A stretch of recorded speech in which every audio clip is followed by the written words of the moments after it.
Boa noite, amados irmãos. Mais uma vez é um prazer imenso, uma grande satisfação em estar unido aos irmãos para podermos meditarmos na palavra do Senhor e poder compartilhar aquilo que Deus tem proposto no nosso coração. Eu gostaria de meditar com os irmãos nessa noite um assunto de extrema importância, daquilo que nós vemos as pessoas muitas vezes perguntando, e se planejando, questionando, mas fazendo vários planos na realidade de poder concretizar, realizar, de poder se fazer um mundo melhor. Mas nós vamos ver através das Escrituras que esse mundo não é um mundo melhor, não é um mundo onde traz prazer, alegria, satisfação, mas também podemos ver através das Escrituras que haverá um mundo melhor. Haverá um lugar muito feliz onde o ser humano vai poder habitar, mas não simplesmente um ser humano, mas aquele ser humano que um dia já entregou a sua vida a Jesus.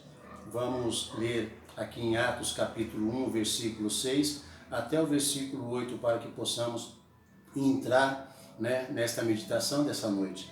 Atos capítulo 1, versículo 6, diz assim: Aquele, pois, que se haviam reunido, perguntaram-lhe, dizendo: Senhor, restaurará tu nesse tempo o reino a Israel?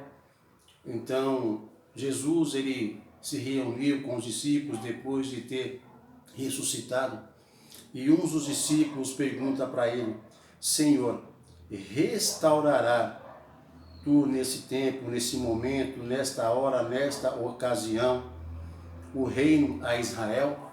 O povo de Israel que vivia num momento de grande opressão, perseguição, O povo que havia se convertido, e os próprios apóstolos e os seguidores, discípulos de Jesus, havia-se uma grande perseguição, mas havia um governo que assolava o povo.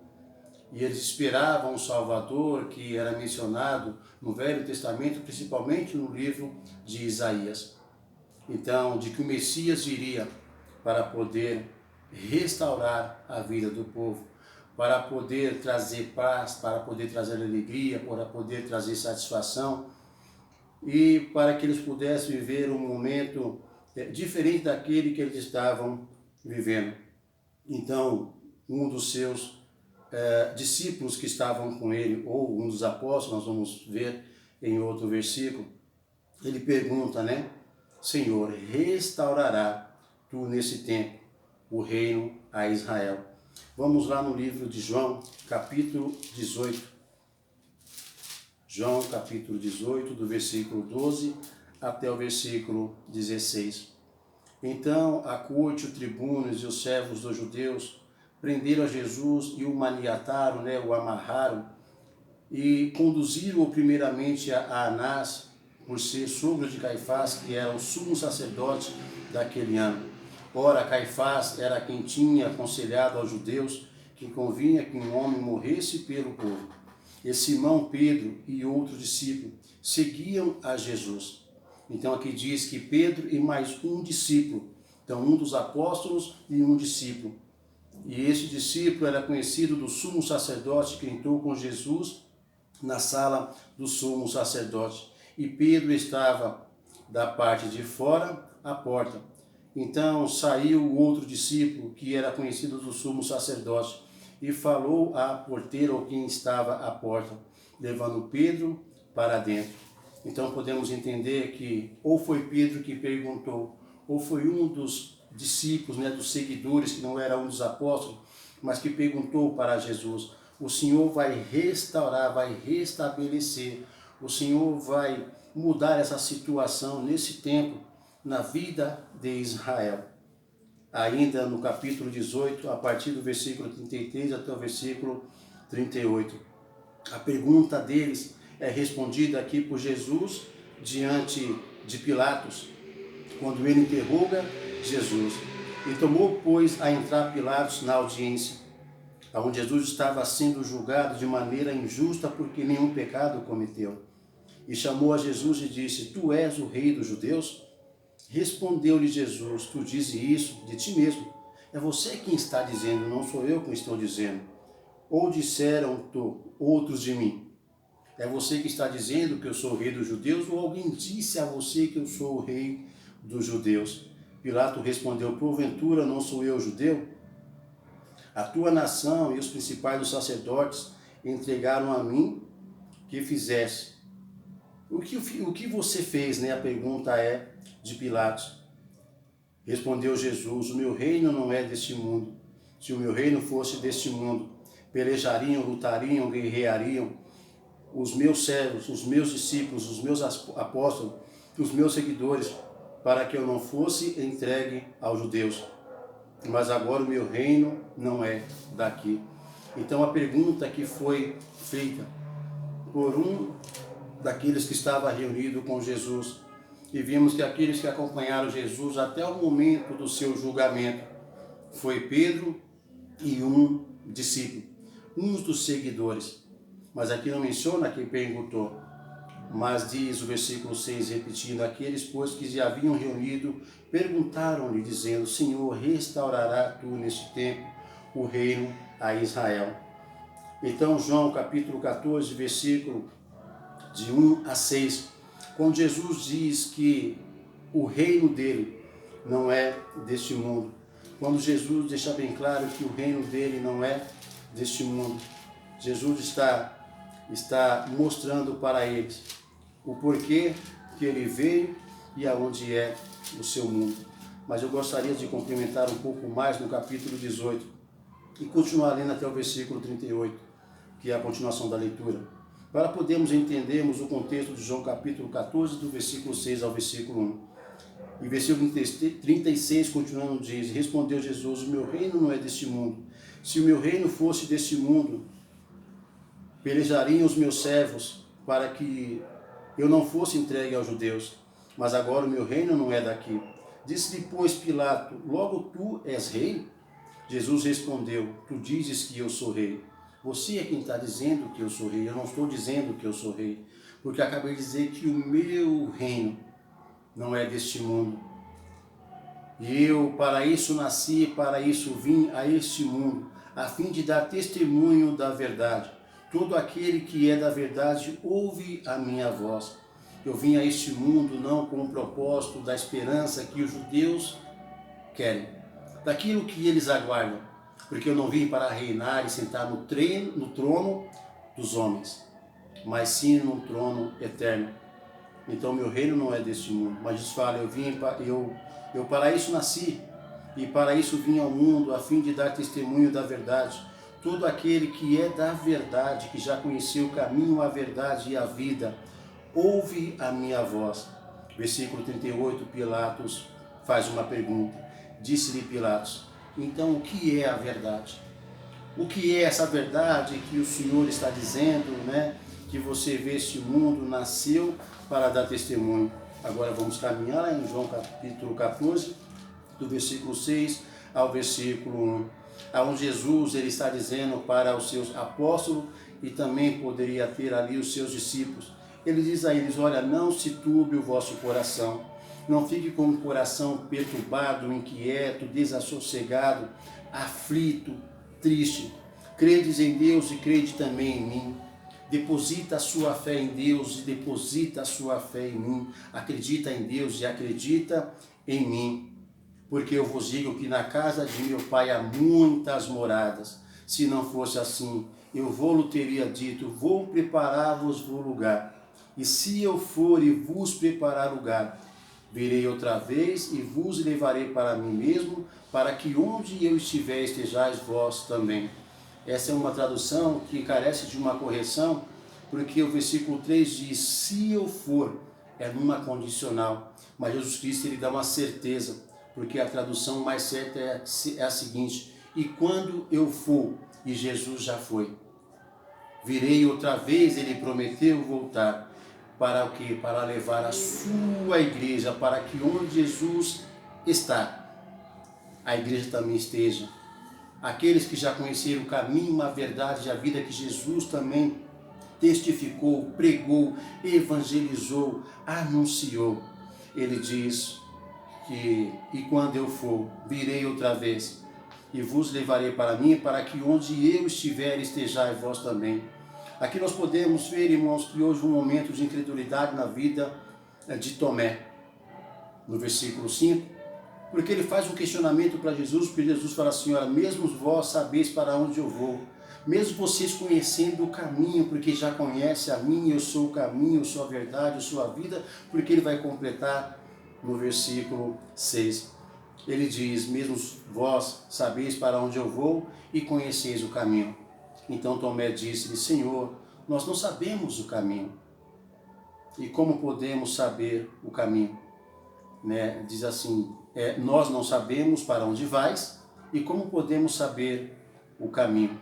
E Jesus lhe responde, Tomé, Tomé, eu sou o caminho, a verdade e a vida. Ninguém vem ao Pai senão por mim.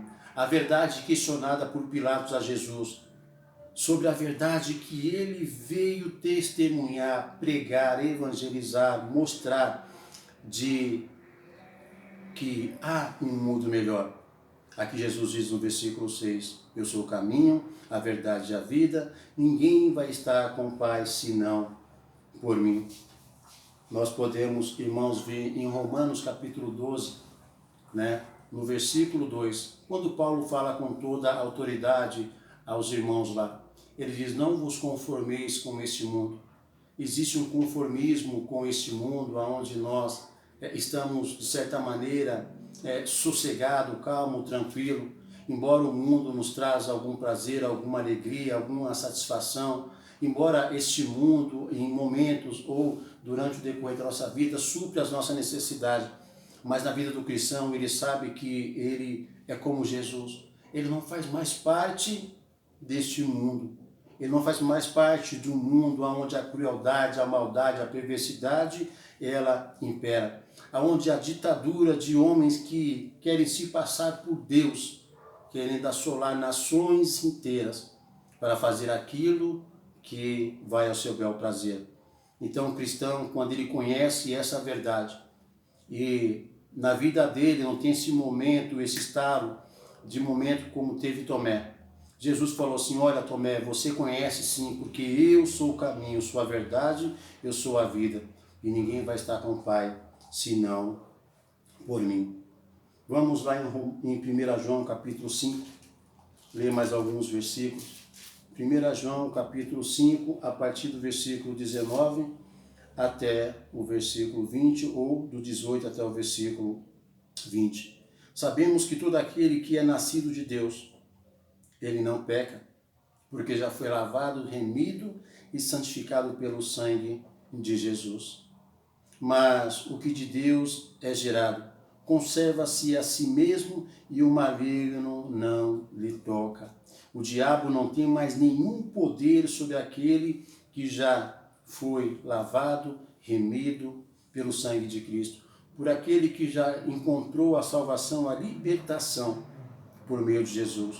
No versículo 19 diz assim, sabemos que somos de Deus, e nós sabemos disso, temos essa certeza, e que todo mundo está no maligno. Jesus disse que Satanás é o príncipe deste mundo. Ele veio para matar, roubar e destruir. Satanás, quando foi acusar a fidelidade de Jó, Deus perguntou para ele, de onde vem Satanás? Ele falou assim, olha, de cirandar, de passear, de poder estar ali andando pelo mundo. Então é o mundo que jaz no maligno. Por isso que nós vemos a maldade, a perversidade, a crueldade na vida dos homens. Um mundo que não traz paz. Por isso Jesus disse, né, no mundo tereis aflições. No mundo onde Satanás ele envia os seus anjos para poder assolar a vida das pessoas. Então o apóstolo João, o apóstolo amado, ele diz assim, sabemos que somos de Deus. Oh, que maravilha, irmãos, sabemos disso. Que nós somos de Deus e que o maligno não nos toca, não tem poder. A Bíblia fala em Romanos que nada vai nos separar do amor de Deus, que está em Cristo Jesus, o nosso Salvador. E ele complementa, né, que todo o mundo está no maligno. E sabemos que já o Filho de Deus é vindo.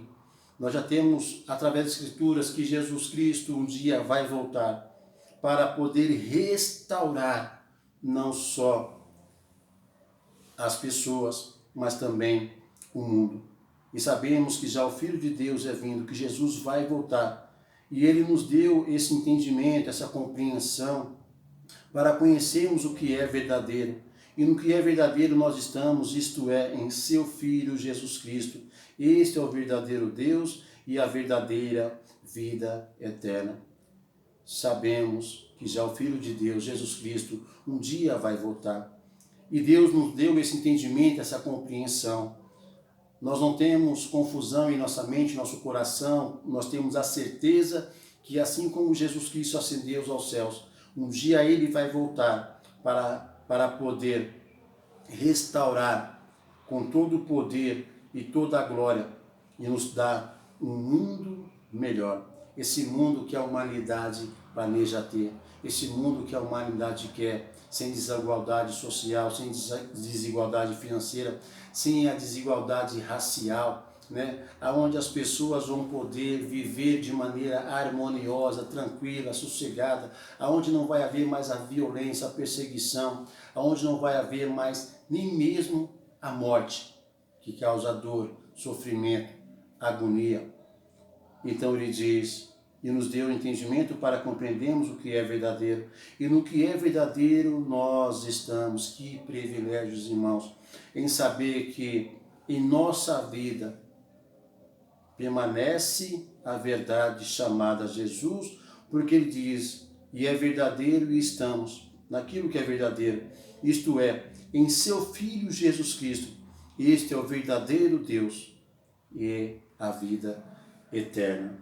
Vamos em Apocalipse, capítulo 21 e 22, e vamos poder entender desse mundo melhor, esse mundo que há de vir, esse mundo que a humanidade espera, esse mundo que muitos artistas, cantores, atores, né, eles, por terem uma vida bastante grandiosa financeiramente, materialmente, esses homens que têm uma vida onde a necessidade financeira, material, não é o grande problema. Até a necessidade física, porque tem como estar fazendo algo onde a sua saúde pode ocorrer de maneira melhor. Mas existe uma grande necessidade na vida de muitos, que é a necessidade espiritual. E esses, com uma maneira hipócrita, querem promover a igualdade social, a igualdade entre a raça humana, e ficam fazendo projetos e planos, levantando situações onde as bandeiras que eles levantam é que todos nós podemos ser iguais. Neste mundo que jaz no maligno, de maneira nenhuma a raça humana vai viver de maneira igual, mas haverá um mundo onde a igualdade que está na pessoa de Jesus Cristo e todo aquele que nele crê, todo aquele que acredita em Jesus, todo aquele que se arrepende dos seus pecados, entrega a sua vida a Jesus, ele vai estar unido a Cristo, vai estar unido ao Pai. E aí sim vai vivendo um mundo onde a igualdade vai ser plena, porque em Cristo nós somos um, assim como Ele, o Pai, é um. Vamos ler os versículos aqui em Apocalipse capítulo 21, do versículo 1 até o versículo 8. E diz assim o apóstolo João: E vi um novo céu e uma nova terra, porque já o primeiro céu e a primeira terra passaram, e o mar já não existe. E eu, João, vi a santa cidade, a nova Jerusalém, que descia do céu, adereçada, enfeitada, embelezada, como uma esposa ataviada para o seu marido. E ouvi uma grande voz do céu que dizia: Eis aqui o tabernáculo de Deus com os homens, pois com eles habitará e eles serão seu povo, e o mesmo Deus estará com eles e será o seu Deus. E Deus limpará de seus olhos toda lágrima, e não haverá mais morte, nem pranto, nem clamor, nem dor, porque já as primeiras coisas já passaram. E o que estava sentado sobre o trono disse: Eis que faço novas, vou restaurar todas as coisas. E disse-me: Escreve, porque essas palavras são verdadeiras e fiéis. Jesus Cristo disse que ele veio testificar, testemunhar daquilo que é verdadeiro. Ele é o caminho, a verdade e a vida que vai nos conduzir ao mundo melhor. E aqui diz, né? Escreve, porque estas palavras que eu estou te dizendo são verdadeiras e fiéis. São as palavras mais dignas de toda a aceitação. E disse-me mais, está cumprido. Eu sou o alfa, o ômega. Eu sou o alfa, o ômega, o princípio e o fim. A quem quer que estiver sede, dê de graça lhe darei a fonte da água da vida. Lembra da mulher samaritana, quando Jesus disse para ela, olha, o verdadeiro adorador não está condicionado ao templo. Porque ela disse, olha, aprendemos com os nossos pais que devemos adorar lá no templo em Samaria. Mas vocês, judeus, ensinaram e vivem que a verdadeira adoração é no templo em Jerusalém. E Jesus ali falou com ela, né? Se você me conhecesse, você pediria água e eu te daria água da vida. E é o que Jesus está dizendo aqui a João. Ele diz, olha, eu sou o alfa, o ômega, o princípio e o fim. A quem quer que tiver sede, de graça lhe darei da fonte da água da vida, uma fonte inesgotável de vida eterna para todo aquele que crê em Jesus. Porque João 3,16 diz que Jesus veio ao mundo, enviado pelo amor de Deus a toda a raça humana. Por isso que lá diz que todo aquele que nele crê não venha a perecer, mas tenha a vida eterna. Então lhe darei água da vida. Quem vencer, ele dará todas essas coisas, e eu serei seu Deus, e ele será o meu filho. Mas quanto aos tímidos, aos incrédulos, aqueles que não acreditam nas palavras da Bíblia, aquele que não acredita nas palavras de Jesus, aquele que não acredita nas Escrituras, aquele que acha que a Escritura foi simplesmente escrita por homens, mas esquece que foram escritas por homens, inspirado pelo Espírito Santo de Deus. E hoje nós temos homens e irmãos que são iluminados pelas Escrituras para poder pregar o Evangelho da salvação. Mas quanto aos tímidos, aos incrédulos, aos abomináveis, aos homicidas, aos fornicadores, aos feiticeiros e aos idólatras, e a todos os mentirosos, a sua parte será no lago que arde com fogo e enxofre, o que é a segunda morte. Aqui nós podemos ver alguns apetrechos que constituem um mundo melhor. A partir do versículo 22 ele diz, e nela não vi templo, porque o seu templo é o Senhor, o Deus Todo-Poderoso e o Cordeiro, Jesus Cristo. E a cidade não necessita de sol nem de lua, para que nela resplandeça, porque a glória de Deus a tem alumiado, a tem iluminado. E o Cordeiro é a sua lâmpada. Jesus disse que ele era luz para aqueles que estavam em trevas. Existe uma multidão sem luz, sem Deus e sem salvação. Existe uma multidão esperando viver no mundo melhor. Existe uma multidão querendo planejar o mundo igual. Mas a igualdade não pode acontecer. A igualdade que eles esperam não pode acontecer porque o rico não está disposto a viver como o pobre. Muito pelo contrário, né? Talvez muitos pobres queiram viver como os ricos. Mas Jesus disse que o que adianta o homem ganhar o mundo? O que adianta o homem buscar todas as riquezas do mundo e ele perder a sua alma? Então aqui diz que e a cidade não necessita de sol nem de lua, para que nela resplandeçam, porque a glória de Deus a tem alumiado, a tem iluminado, e o Cordeiro e a sua lâmpada. E as nações andarão à sua luz, e os reis da terra trarão para ela a sua glória e honra. E as suas portas não se fecharão de dia, porque ali não haverá noite, ali não haverá nenhum vestígio que simboliza a escuridão. e a ela trarão a glória e honra das nações, e não entrará nela coisa alguma que contamine e acometa abominação e mentira, mas só os que estão escritos no livro da vida do Cordeiro. No capítulo 20, nós vemos que no dia que Deus vai julgar todos os povos, dentre raças, línguas e nações, aonde a palavra de Deus vai se cumprir quando Deus diz que todo joelho se dobrará diante dele para prestar conta do que fez de bom e de ruim. No capítulo 20 diz que aquele que não estiver escrito o seu nome no livro da vida do Cordeiro será lançado num lago de fogo chamado inferno. E vamos caminhando para uma conclusão. No capítulo 22, os 5 primeiros versículos diz da seguinte maneira: e mostrou-me um rio da água da vida, claro como um cristal, que procedia do trono de Deus e do Cordeiro. No meio da sua praça e de uma e da outra banda do rio estava a árvore da vida, que produz 12 frutos, dando seu fruto no mês em mês. E as folhas das árvores são para a saúde das nações.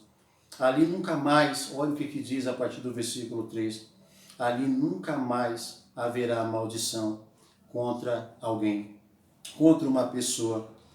E nela estará o trono de Deus e do Cordeiro, e os seus servos o servirão.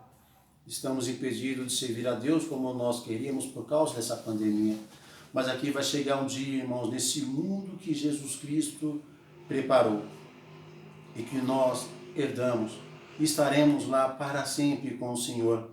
Aqui diz que os seus servos o servirão e verão o seu rosto, e as suas testas estará o seu trono. E ali não haverá mais noite, e nem necessitarão de lâmpada nem de luz do sol, porque o Senhor, o Deus, o alumia, e reinarão para todo o sempre. Vamos concluir lá em Atos capítulo 1, e enquanto procuramos aqui o versículo, eu quero perguntar aos irmãos se puderam contemplar o sol desta manhã. O levantar do sol desta manhã, e eu me dirigindo à rua, tentei olhar para aquele sol, mas o seu resplendor era muito forte, que ofuscava as minhas vistas.